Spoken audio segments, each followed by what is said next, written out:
Why, hello, everybody. This is Eric Vierthaler of Vierthaler Studios back again for the next episode of Sit Down by the Fire. I'm here with my next special guest. Please introduce yourself. Douglas Tait. What's up, guys? Oh, the ceiling. I want to go further. My roof. Nice. Certainly, yeah. So yeah. I certainly want to, but yeah, I certainly really do appreciate you taking time out of your day to be here today. Absolutely. Yeah, certainly, of course. So, how about that you tell my audience, what is it that you do? Well, I am an actor and a filmmaker. I've been acting for 30 years now, Nice.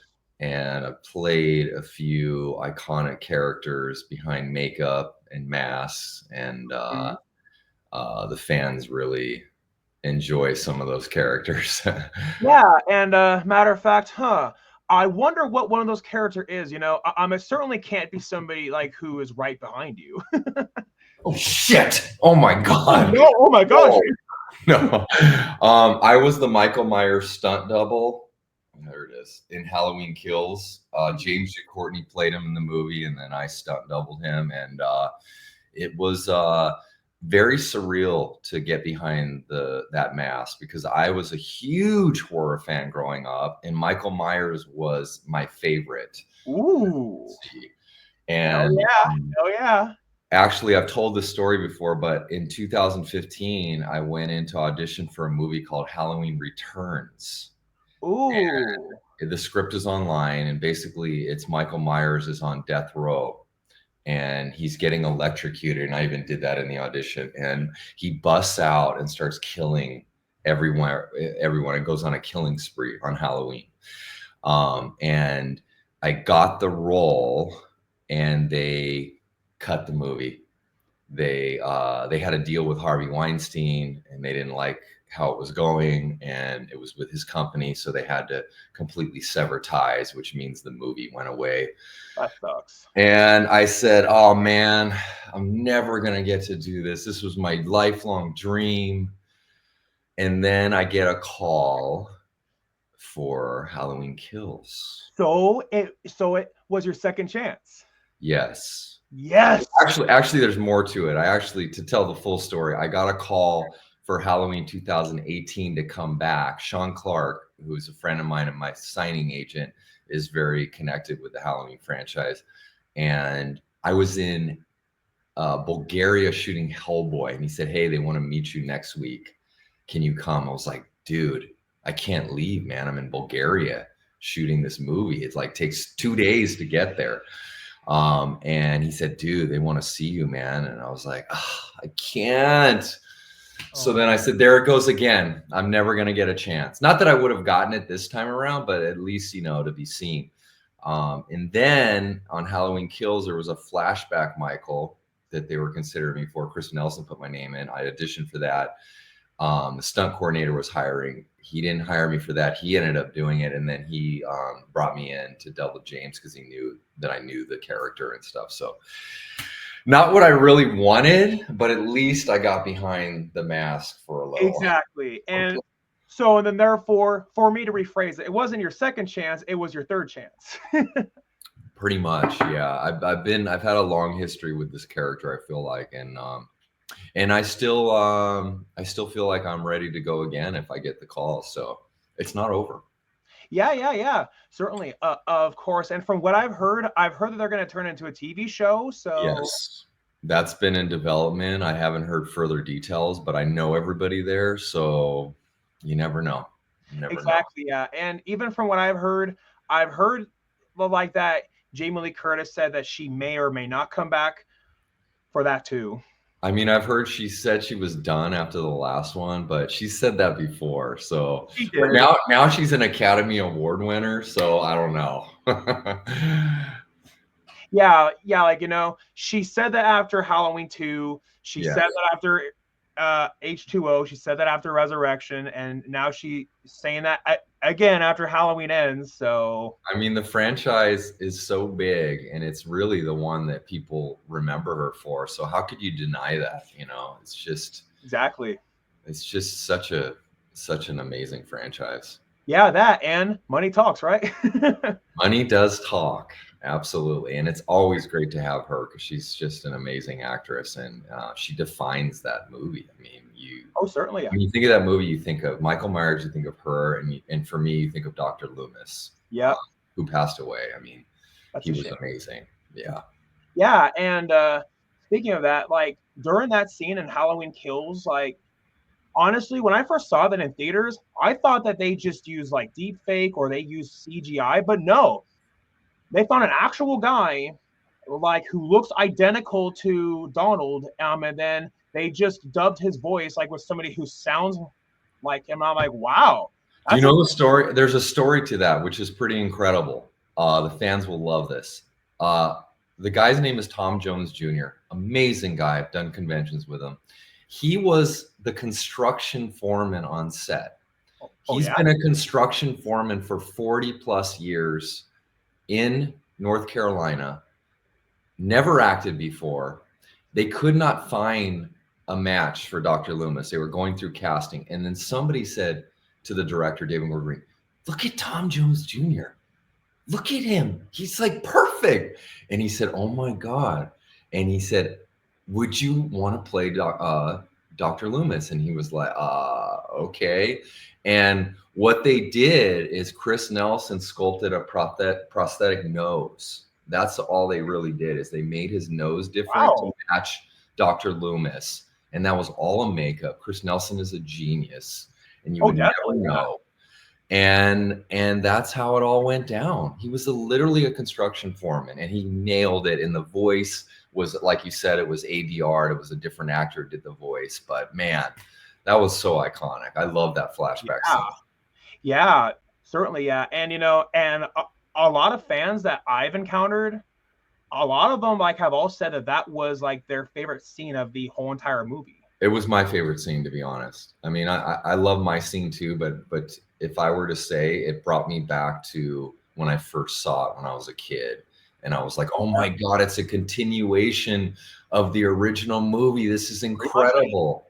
And to do a movie, a full movie like that is very costly because of the period piece. You got to get the cars, the wardrobe. They built that whole town. They built that whole street in North Carolina. They literally built that Wow. street to match the original.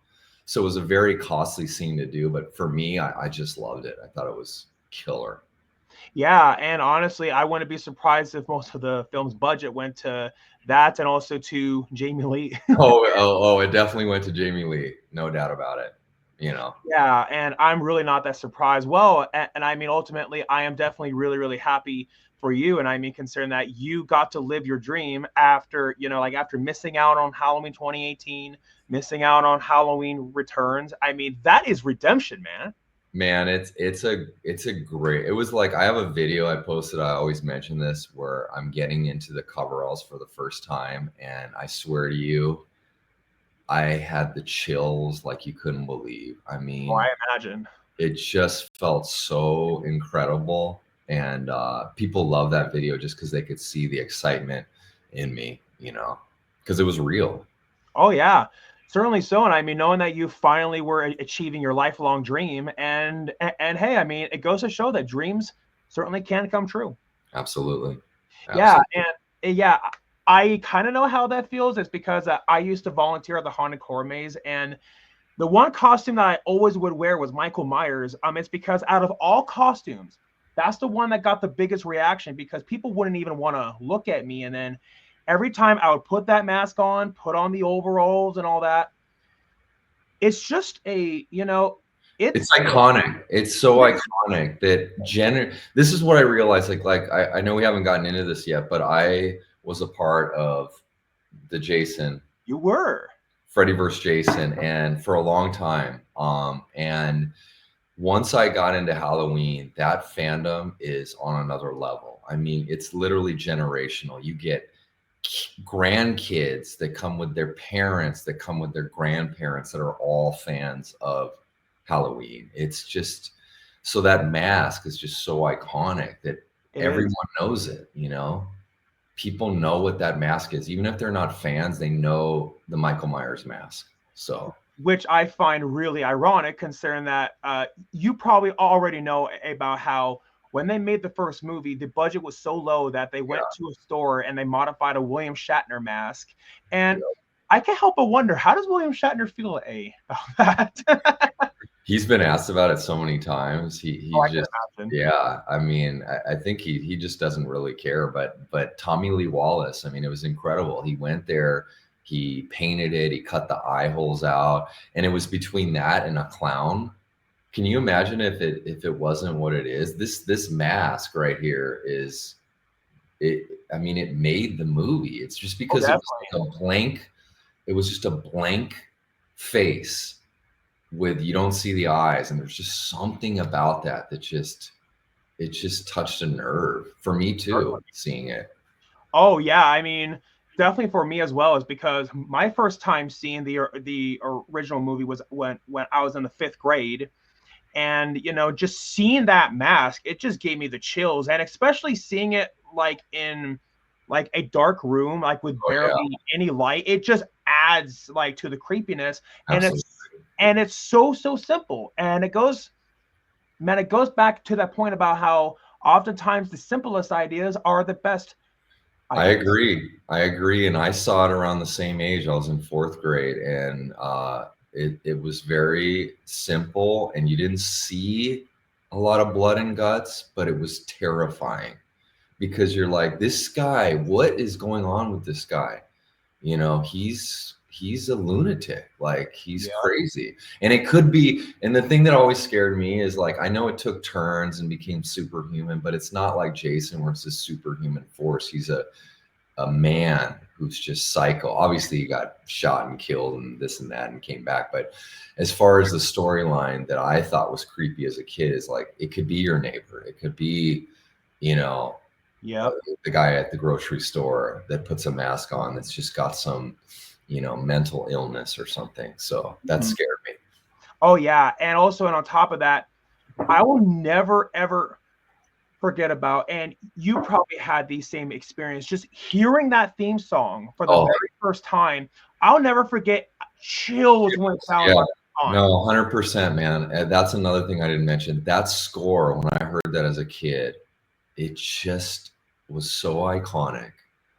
And it's still one of the most iconic horror themes of all time, arguably the most iconic. And what impressed me about John Carpenter, who's a genius, I think. Oh yeah, certainly. Is I said, there's no way he's could ever make that score better. And in the last 3, him and his son did the score and like added stuff to it and enhanced it. Like, wow, these guys, he's incredible, man. He's just a genius. Oh yeah, certainly so. And yeah, and honestly, I was at a point where I thought that John would never come back to the franchise. I did too. But all of us were proven wrong, and man, like that score that he did, I mean, people can say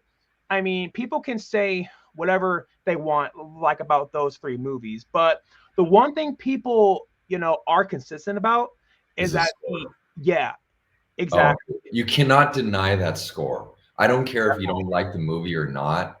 His score is freaking brilliant. He added horns and all these like different instruments with keeping the same sound of that iconic theme. And, it's just really, hats off to him, man. His son too, but they're geniuses.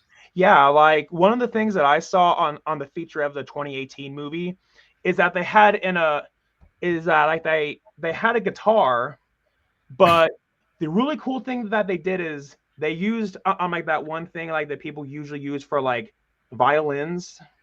Oh yes. Like it made that weird sound. Yeah. I love that. Yeah.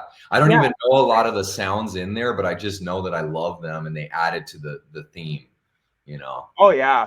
Certainly so. And I was like, wow, that's something that I wouldn't have thought of. And I'm like, and I'm like, wow, I am definitely really glad that they did. It's because it really just added to it really added to it enhanced it. Yeah, exactly. Yeah. I had a great thing that happened to me. Like every 5 years, Sean Clark puts on a Halloween convention in Pasadena where it was shot.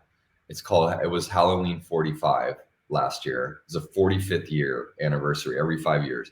And they do a tour and they go all around where it was shot. They show the house, which is still in Pasadena, but it moved a few blocks.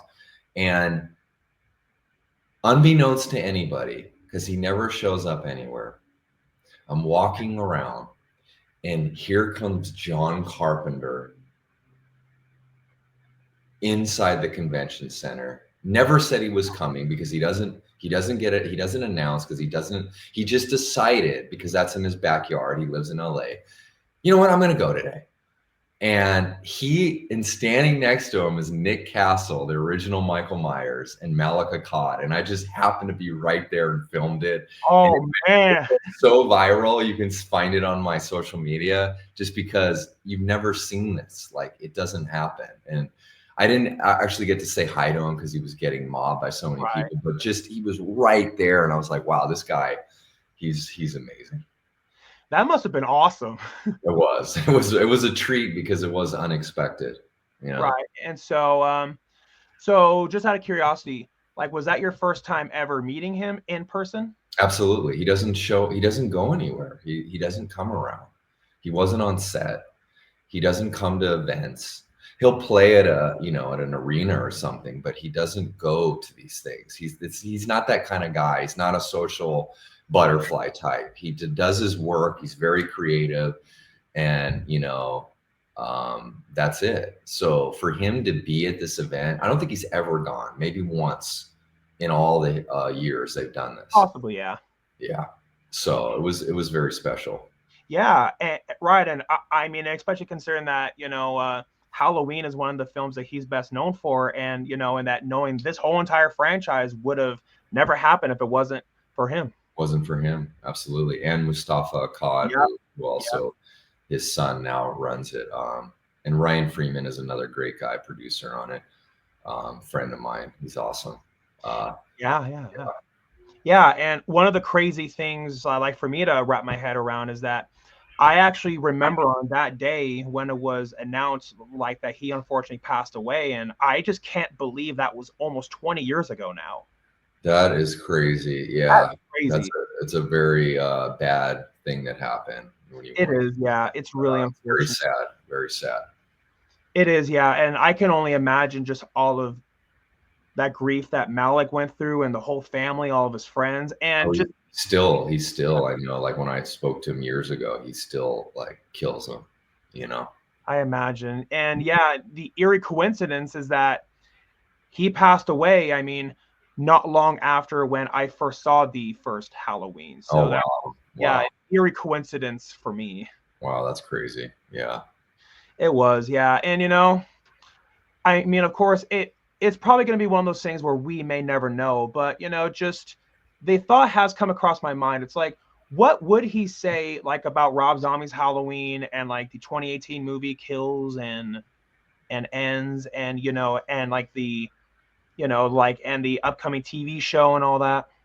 I think he would be proud of it. I think he would be proud of like the legacy that this film has left and still is going. The fact that they started it in the late 70s and now we're here in 2000, almost 2025, and it still lives on. Like I said, generational, where I get young fans, and I'm just a small part of it too. Like, I'm a small part of it, and I hear all the excitement anywhere I go or online. And so it's just a testament to what they created. Yeah. Exactly. Yeah. Like, just even me watching the original movie, hearing that theme song, that's actually what inspired me and then learn like how to play the piano and all that. So amazing. Yeah. Amazing. And it's a simple tune, but sometimes the simplest tunes are the most effective also, Yep. Yeah. And I mean, it even goes back to Jaws, knowing that Jaws is only 2 notes. Just 2 notes. That's what I'm saying. And there's another one of the most iconic scores is that no. I mean, like if you were to watch Jaws without that, it wouldn't be the same. Just like when this is a story that I've heard where John Carpenter showed the movie after he finished it without the score. and he knew he was going to do the score, but they wanted to see the cut, and they were like, no, it's not working. He's like, just wait, I'm going to do something.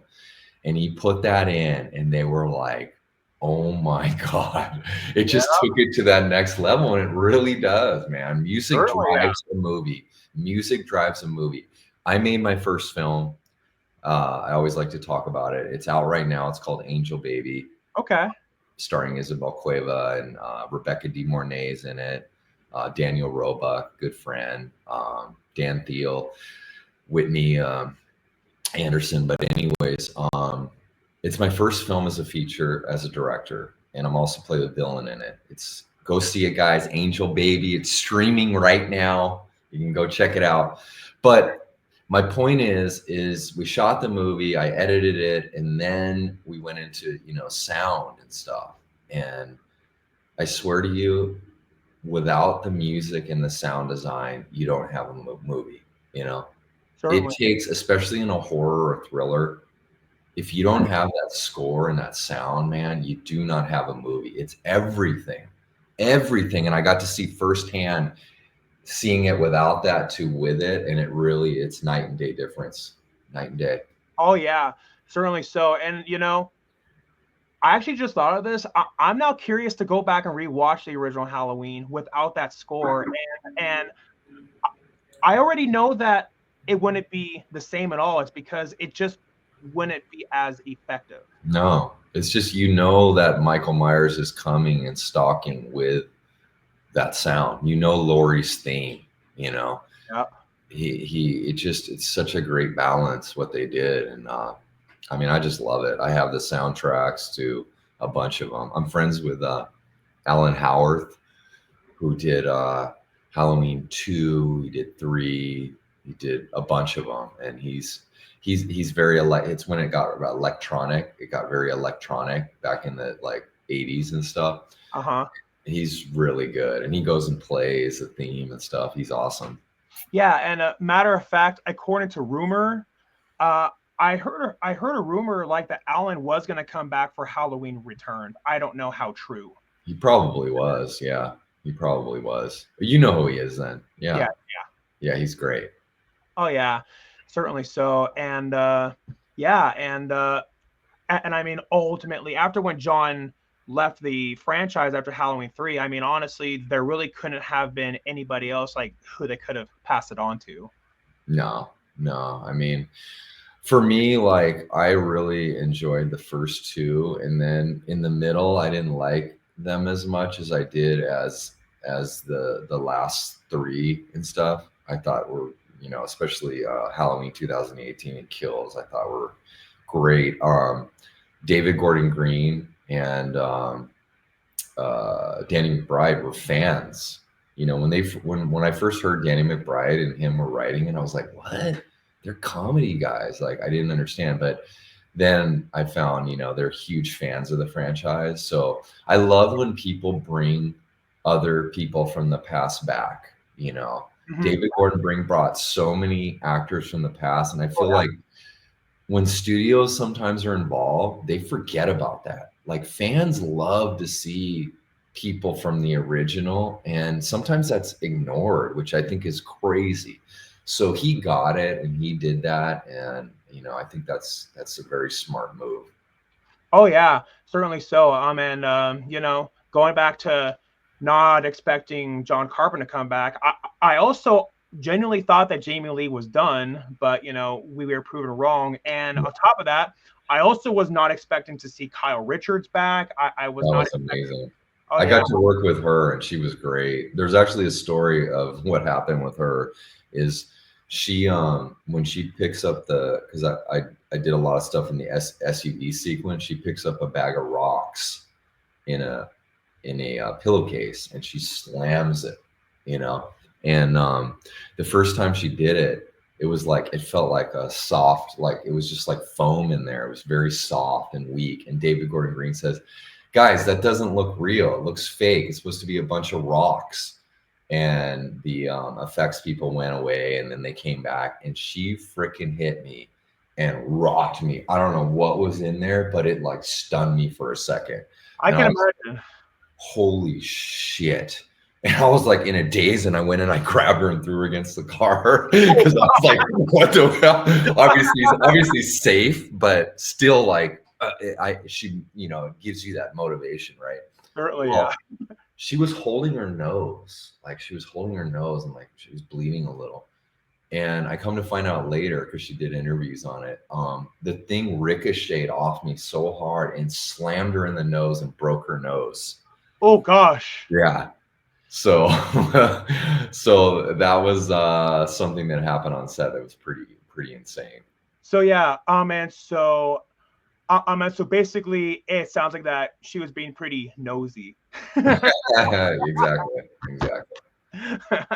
Yeah. Oh my gosh. I mean, I can only imagine that. That's an experience she will never forget, and definitely you either. I mean, No. And she was great. She was a really good actress. She was amazing in it. I thought she was awesome. Oh yeah, definitely. And yeah, and I kind of feel like it's one of those things where they should have asked her to come back sooner. I feel like she probably would have. So Well, that's what I'm saying. It's like people ignore these actors from the past. They just do their casting and they're not thinking about that. And that's why I give hats off to David Gordon Green. It was like, no, I want to bring back the original people. I mean, fans love that, because they'll bring back people like Jamie Lee Curtis because they're famous, but they ignore some people that aren't as famous, which I think is a missed opportunity.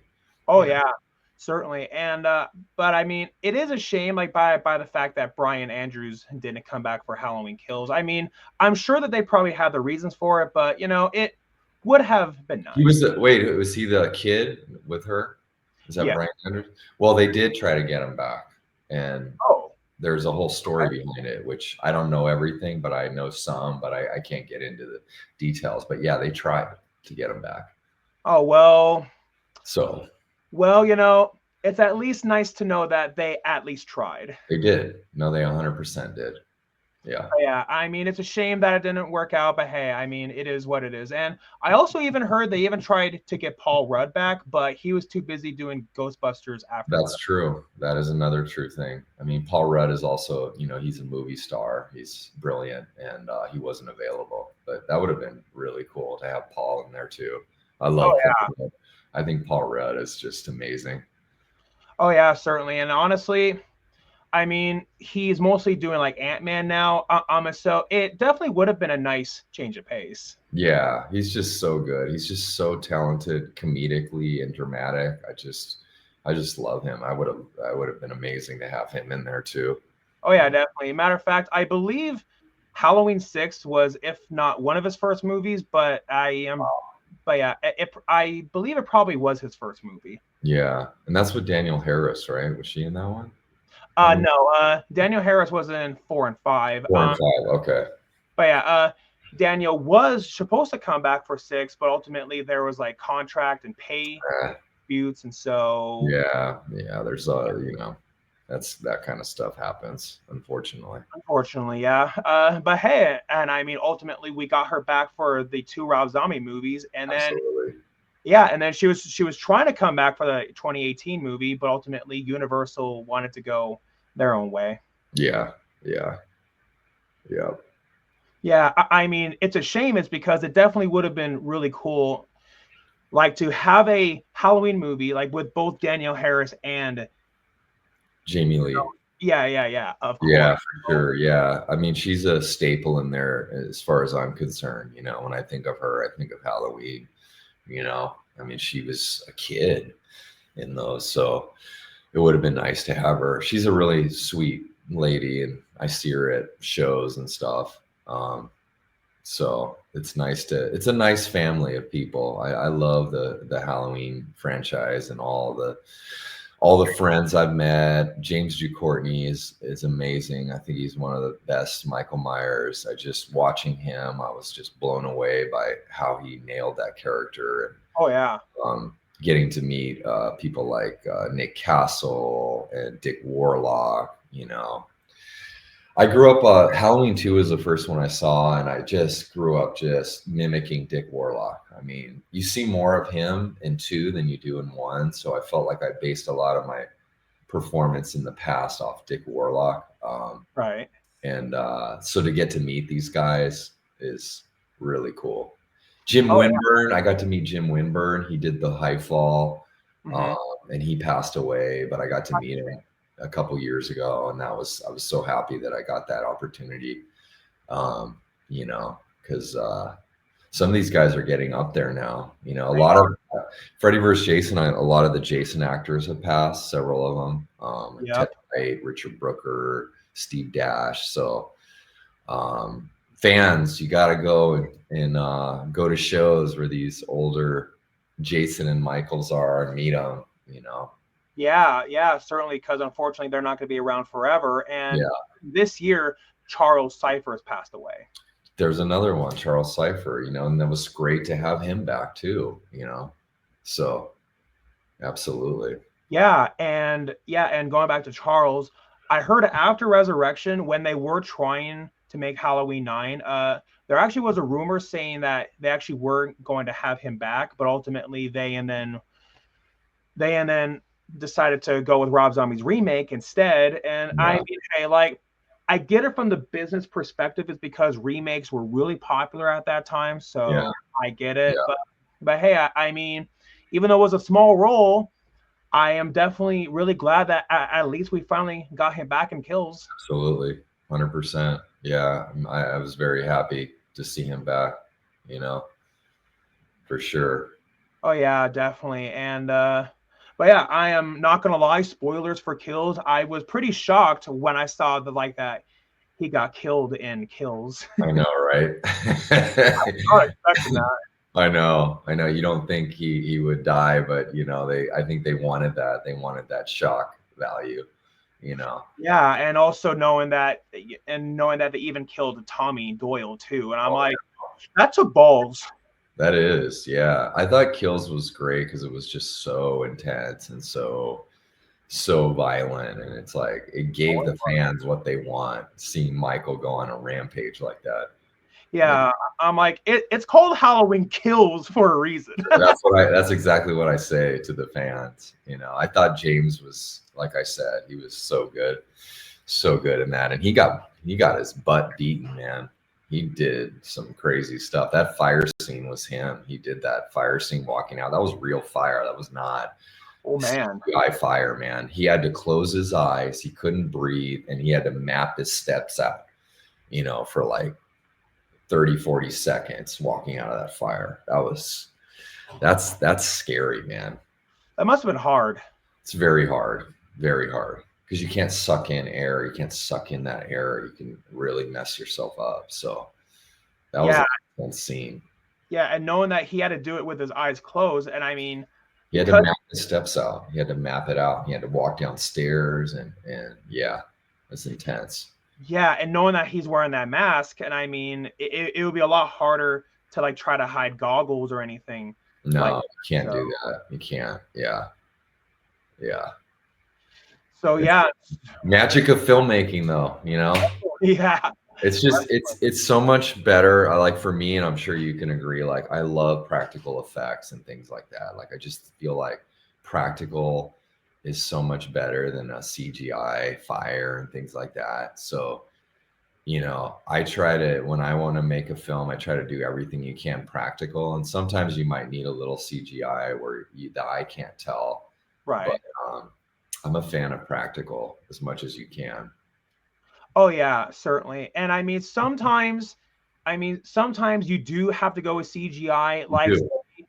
like for argument's sakes, if you're doing a Dragon Ball Z movie, like doing that yellow glow and all that, that would be really hard to have Yeah. that be a practical effect. And so in that case, I can see why that would be CGI. No, there's things that don't work practical where you make that decision, but there's so many things practical that people will do CGI that makes no sense. Like there's even one of the Halloweens, I think it was H2O or one of them, where they CGI'd the mask because they didn't like the look of the mask. I mean, CGIing a mask? Come on. I mean, the easiest thing to do is have a mask on. That's crazy.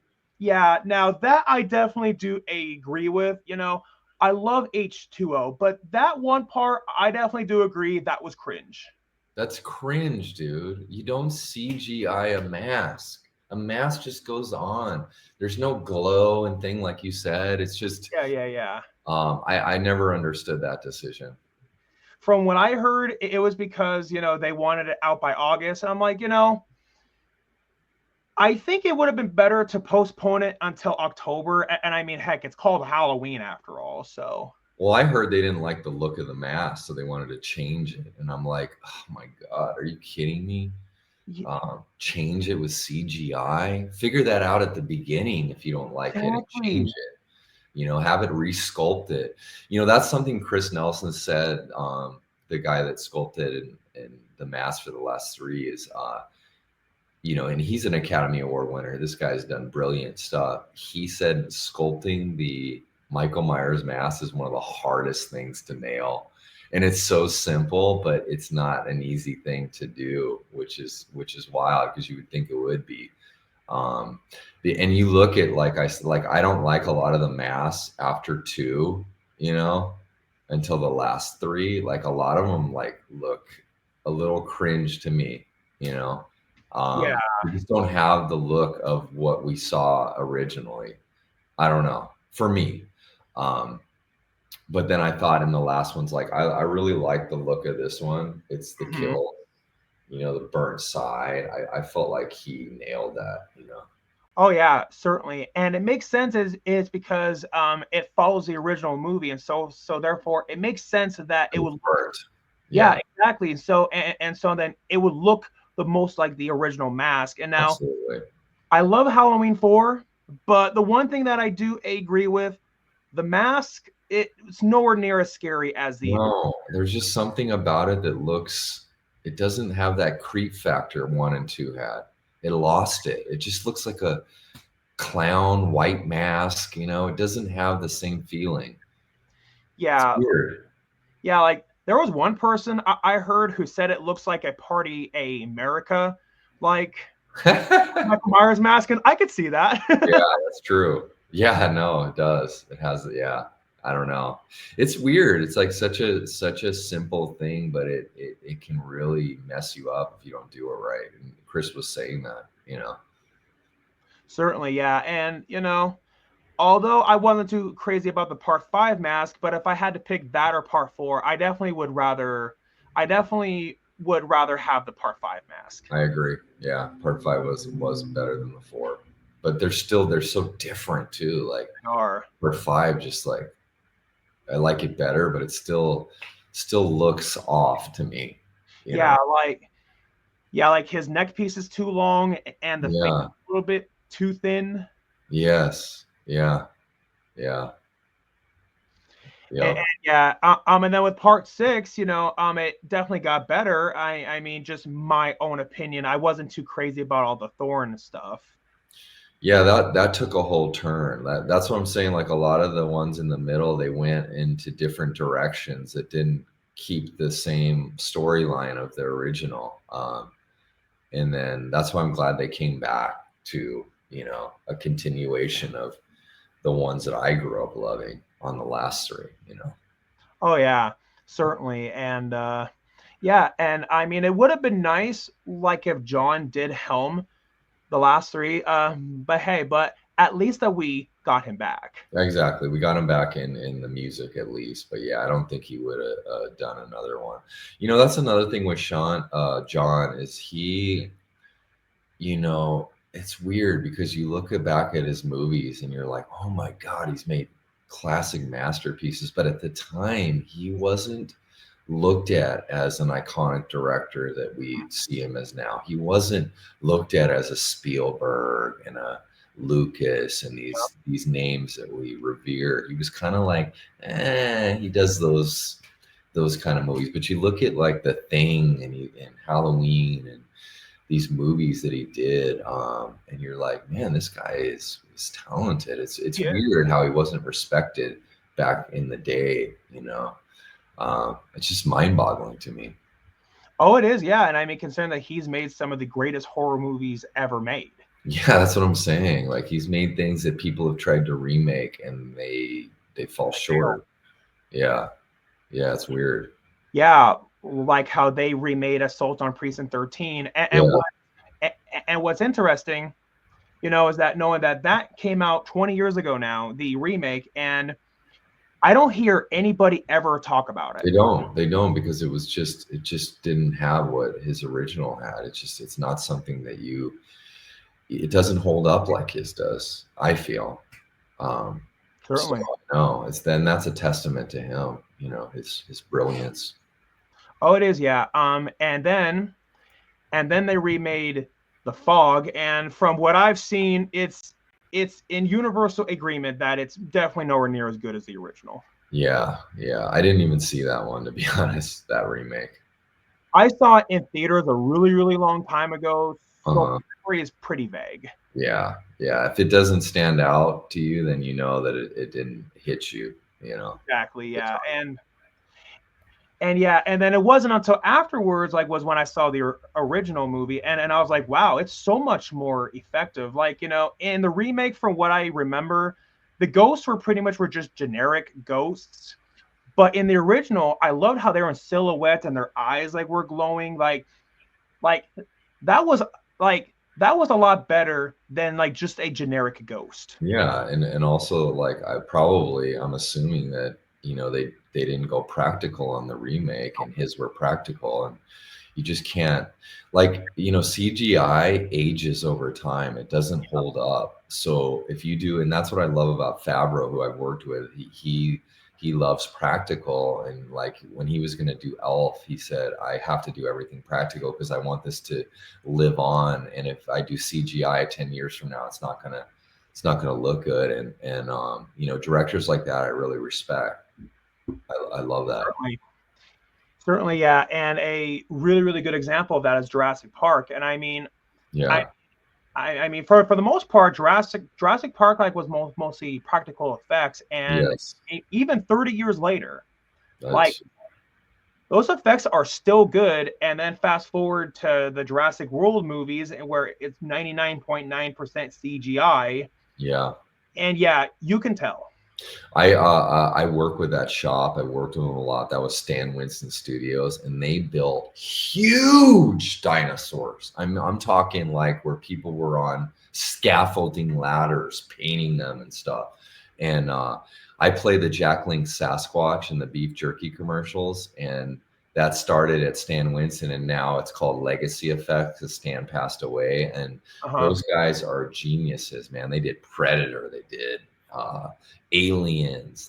They do all the Marvel stuff, and what they did with Jurassic Park was just beyond amazing. Like the size of those animatronic, you know, things. Like when the one is laying on the ground, you know, and in pain, about to die. Like that's all real. That's all pumping stomach, you know, breathing, and you know, that was practical. That's amazing. The ones running around, obviously, you know, were CGI, but a lot of that stuff was real. The head coming out at the car, practical. You know, that stuff is, you know, it holds up because it was shot on camera, you know.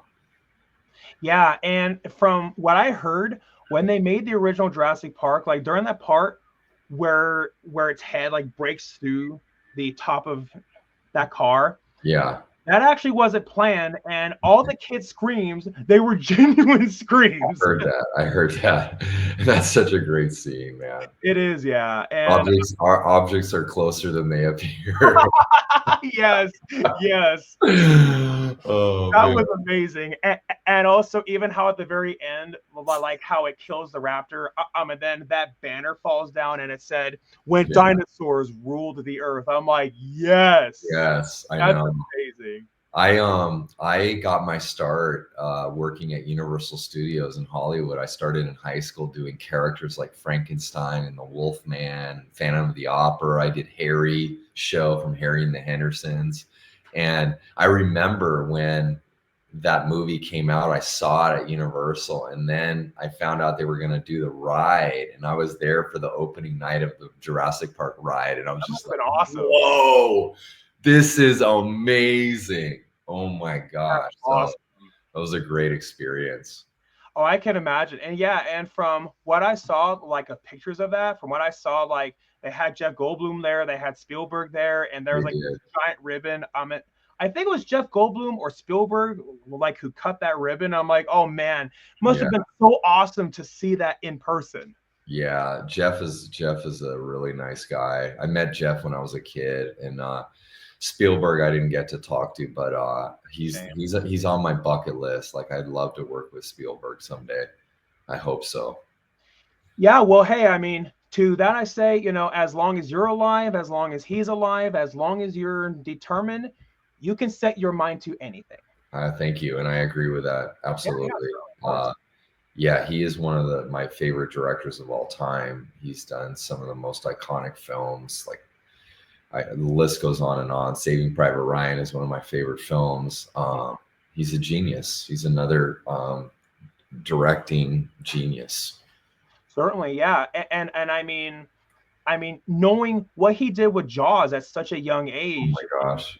Yeah, and honestly, Jaws, I argue like is one of the greatest movies ever made. And I mean, considering that it's such a simple idea, a shark goes to a beach and kills people, and I mean, ultimately, you know, it's very simple.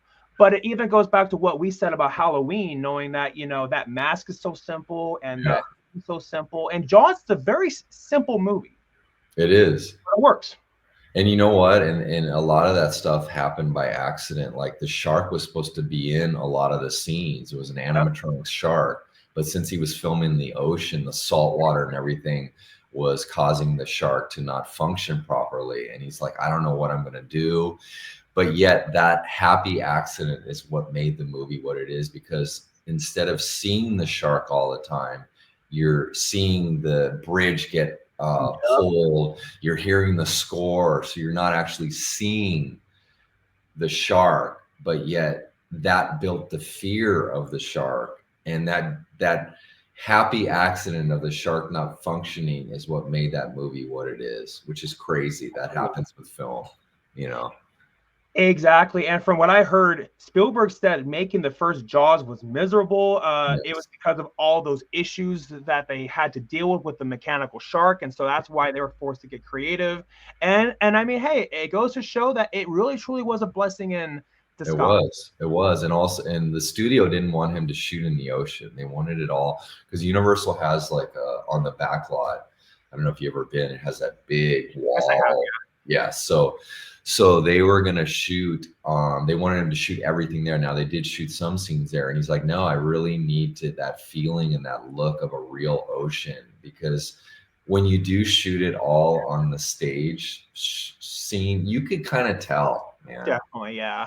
And because he chose that route, it gives it a look that you wouldn't have gotten. But at the same time, being on an ocean, on a boat, getting seasick, not being able to go on land and grab stuff when you need it, it 100% makes it a harder shoot. But he chose right, and it's paid off, you know. Oh yeah, and you know, and even he said that if he made Jaws in 2005 rather than 1975, it wouldn't have worked. No, it wouldn't be the same, and everything would have been CGI.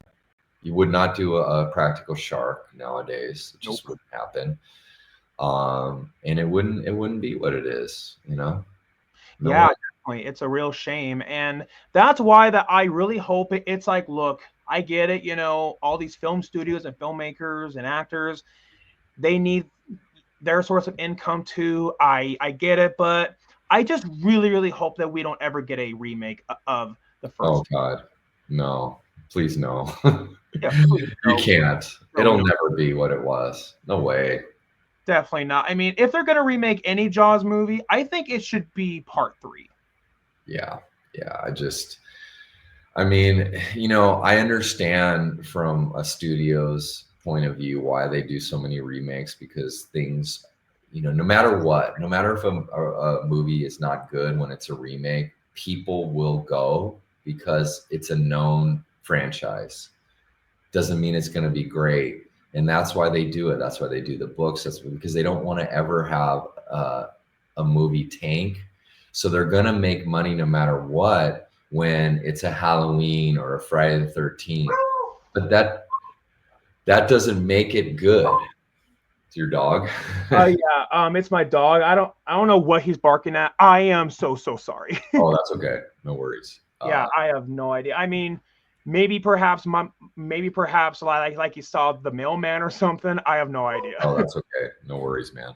But yeah, I am so sorry. But yeah, anyways, but yeah, I'm sorry. I totally lost my train of thought because of that. No, that's fine. We were just talking about Jaws, but I think we've covered that subject. Yeah. So out of curiosity, have you ever read the Jaws book? No, I haven't. Good? Yeah. But yeah, I have read it, and yeah, it's very, very different compared to the movie. And honestly, it's a very rare instance where I think that the movie is actually better than the book itself. Oh, wow. Yeah, that's very rare where people say that. They always say, oh, the movie didn't cover what I like about the book and things like that. That's interesting. Yeah, and ultimately the reason why, and I mean, even Spielberg said this, the characters in the book are very, very unlikable. Oh yeah, you can have villains in a movie, but you can't have everybody unlikable. You have to have likable characters, or else people don't want to be invested in them. Exactly. Yeah, and I mean, people, including myself and Spielberg, were saying when reading the Jaws book, we wanted the shark to win, and yeah, we wanted the shark to kill all these people. Yeah, exactly. And when you say that, you know that you failed. Yeah, totally. And yeah, and even the ending to the book is pretty lame compared to the movie. And so yeah, and I mean, Jaws is the only example where I can think of like where the movie is better than the book. And yeah, and like that usually never happens. Absolutely. I agree. Yeah. Yeah, and so yeah, do you have any other questions about the career or anything, or have we covered most things? Yeah, certainly. So so it sounds to me that it was the original Halloween that really inspired you to get into acting. Yeah, I mean, that was one of the things that I really loved. And, I started acting in high school, and I never thought about doing things in makeup. That kind of just came, and I think maybe being tall and also my experience working at Universal performing in masks and makeup, it kind of led to those things. Now, I've done a lot of regular acting roles out of makeup, but the fans and people know me for, Jason and these characters. Which is cool because it's a small niche of people that have, played characters like this. So I get to go to conventions and meet fans and, sign stuff. And I love it. I love going out there and meeting the people that are supporting these movies and talking about it, because I am a fan myself. The fact that I've gotten to play this, like getting to I grew up watching, Nightmare on Elm Street. In these movies, Halloween, Friday the 13th, and when I got on set and I got to talk to Robert Englund, Freddy Krueger, for 2 days, and he was telling me the stories and telling me how this took 10 years to make, and I mean that's just surreal too. That's another surreal moment. I've realized this in the last couple of years. Actually, a fan told me, "Hey, you're the last person to work with Robert Englund in your makeup. Did you ever think of?" I was like, "Oh my God, that's true. I'm the last person to work with him in a film in his full Freddy makeup." And he was telling me on set, "This is the last time I'm gonna do this." He said, "Yeah, I can't do this anymore." Because it's a very physical thing to play that character, be in makeup for 12, 14 hours. And that's why the remake wasn't him. It was Jackie Earle Haley, who I think is a great actor. It's just that fans don't like it because it's Robert made that character and they want Robert Englund. Certainly, yeah. And I mean, ultimately, change can be really hard for people to accept, It is. especially when they got so used to Robert doing it the entire time. So I can Absolutely. definitely see where they're coming from. And yeah, and I mean, ultimately, it's a, I just thought of this. I mean, for you, like to go from being a fan, into meeting fans and signing autographs. I mean, hey, and I mean, ultimately, it's a way for your. I mean, ultimately, it's a way for you to pass on that torch. It is, and I love talking about it just because, like I said, I'm a fan myself, and then I also like meeting the fans because they support, my next movie. They're supporting my Angel Baby directorial debut, and these are the people that are out there buying your stuff, and you're going to the theaters and seeing your movies. So they're keeping these franchises alive. So I really appreciate that. Oh yeah. So, uh, oh yeah. And I mean, if it wasn't for the fans, well, then ultimately they wouldn't see. You know, These they'll movies go wouldn't be made without them. They wouldn't exactly. be made. So Yeah, yeah. I always have to remember that and appreciate that, even though they're appreciating me for coming out, I'm appreciating them because without them, I wouldn't be doing what I'm doing. So I think it's a great thing for both of us. Certainly, yeah. And so usually what I will end this with, I usually like will end it with asking, I like to ask my guests. So, if you had any advice to anybody pursuing the entertainment world, or if you just had any life advice in general, what exactly is it that you would say? I would say this, and this is from experience. I'm going to go to the career advice. I have been doing this for over 30 years. For most of that time, I was only pursuing acting, and it's very limiting when all you're doing is acting because a lot of people that make it big are the ones who are creating their own content, they're creating their own stuff. And nowadays, equipment is so much cheaper, and you can get Final Cut Pro and you could edit and learn all that. And my advice would be don't wait. Don't wait for an agent to get you the audition that's going to make you into the star because the chances of that happening are very slim. But if you write, if you act, if you direct, if you shoot your own things, even if it's not great at first, you learn from that. Yep. New people. I went to this movie last night, Stiletto. Samuel Gonzalez Jr. directed it, and Gigi Gustin produced it and starred in it with others. And they made this happen. They self-funded it. They got the actors together. They went and got the DP and shot it on a very low budget, and it was great. And it wouldn't have happened if they didn't have the mindset to go, hey, I'm going to do this and give myself a starring role. I'm going to do this and we're going to come together. And that's my advice to young people that are wanting to do this. Don't wait, do it. Get your iPhone, Yep. get friends together. Once you get a little experience, then rent a camera and do it and get a sound. It can be done on a low budget. Do it. Do it. Just do it. That's right. Seriously. Yeah. I mean, that's the best advice you can get because it's the advice I wish somebody told me 20, 30 years ago. Yeah, and I mean, heck, if it makes you feel any better, there's always that saying like that. It's definitely always better late than to not ever happen. 100%. And you know what? It's easier now than it was 30 years ago because equipment back then, it wasn't the same. A lot of it was film and analog, and that cost lots of money. Whereas now you don't need all that. You can get a digital camera that's Yep. really high quality and shoot in 4K, even 8K. It can be done. You Certainly. just have to be willing to put in the work.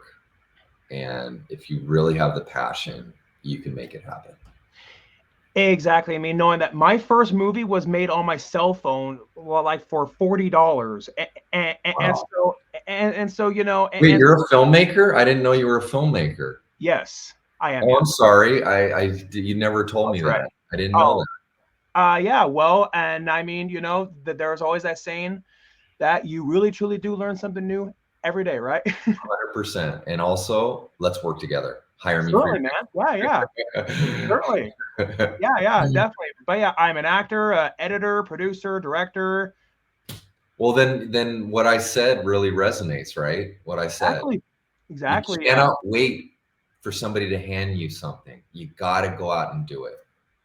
Exactly, because you only live once, and I mean, life is way too short to not go do what you Yes. love.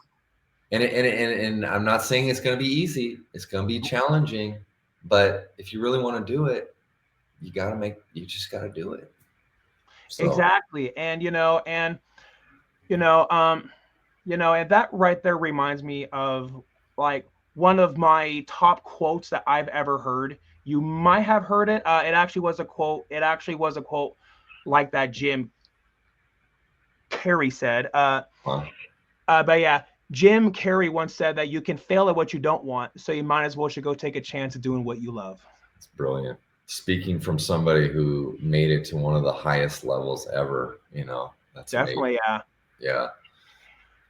And if you haven't heard the story about how Jim Carrey, got to where he's at, like, the check he wrote. Yeah, that. And also at one point, him and his whole family had to live in a van. I heard that. I heard that he grew up very poor and he had a vision. And it's like you said, if you can imagine it, that the quote you said, if you think it and believe it, you can make it happen. That was me as Michael Myers. I always said, I am going to play him. I know it. And it came to fruition. So he believed so strongly. He wrote that $1 million check. He believed so strongly. And it happened. It happened.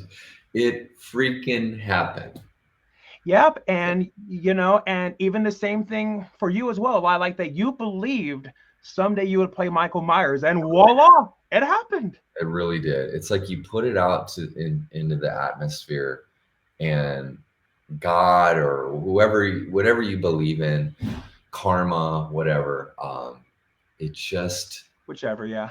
It can come to fruition. If you never put it out there, though, it will never happen. You gotta believe, and you gotta, I feel like I have so much more to give and to offer, and I've just begun. I really believe that. Certainly, yeah. And I mean, ultimately, it's better for you to take action rather than to allow your life to pass on by. And then eventually, when you're on like your last breath, I mean, the last thing you want to have happen is for you to go, man, I wish I would have done that. God. Yeah. I do not want to look back and go, man, why didn't I just do the things that I wanted to do? Like, I don't want to live that. I don't want to ever. Definitely not know. Because that is scarier than going and doing it, actually. It is. Yeah. It is, yeah. And, if anything will mess up your mental health, and it's definitely a missed opportunity. Hey, but what matters for you is that you got to redeem, you got to redeem yourself after that. And that is amazing. It is. It's really cool, man. I don't take it for granted. I don't take it lightly. I'm very blessed, and it's cool. It's very cool. Certainly, yeah. Well, anyways, I definitely really want to thank you for taking time out of your day to be here. And I certainly will have a link like to your Instagram and IMDb, like for people to check that out. And and any future projects of yours like that will come out. I definitely will be sure to share that on my Facebook. Well, that's great. It's been really nice talking to you. I like your energy. Thank you for reaching out and making this happen. I get a lot of requests to do these, but it's been a pleasure to get to sit down and talk. It really made me feel good, and I thank you. Yeah, man, certainly. Of course. But yeah, you all have a fantastic day. Awesome, guys. Thank you.